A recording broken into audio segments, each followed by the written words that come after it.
All right. So, Ms. Presley, can you give an introduction about yourself? What do you do? Oh, hi, I'm Mrs. Presley, and I teach at Imagine International Academy, North Texas.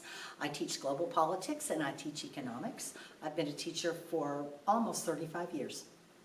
All right, awesome. So for our first question, should people have the ability to conduct dangerous actions if they so choose? I guess you would have to define what you consider to be a dangerous action.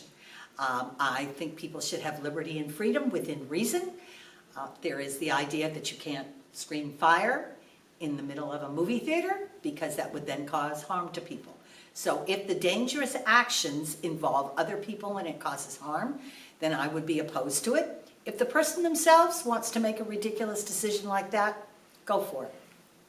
Okay. So, what is your stance on people's ability to enact free will, and how much should the government limit that? Well, first of all, we're born with free will, and that is none of the government's business. The government has laws and puts the laws in place to help build community and to help protect people. So the laws are really to keep people safe. Now, defining what that is, we can have some disagreements, but I don't think it's the government's business or authority to limit your free will to make choices that don't harm others. Okay. So then, speaking of harming others, and should have the. I'm sorry, I'm trying to find my questions here. From the that one, it just stands for ability to make free will and okay. Should industries that affect minors be heavily subjugated to harsher regulations?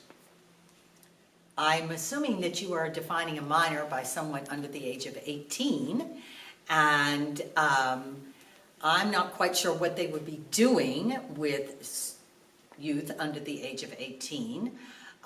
In many places, I sponsor a child, for instance, in Sierra Leone, and he lives with his grandmother. He's unable to provide for his grandmother if he doesn't work, as well as go to school. So, you know, I guess it's between starvation and work. Mm-hmm. How much regulation should be put on dangerous industries such as the tobacco industry?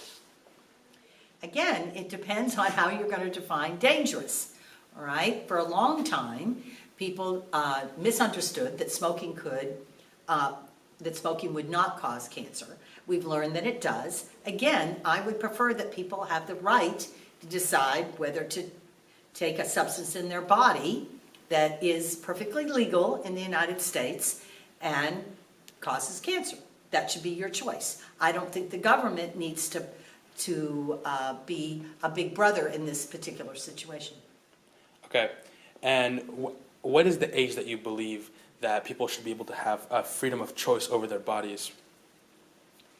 Well, we've decided that an 18-year-old is an adult. The struggle that I have with that is, in truth, the brain is not fully formed, especially for males, until they're 25.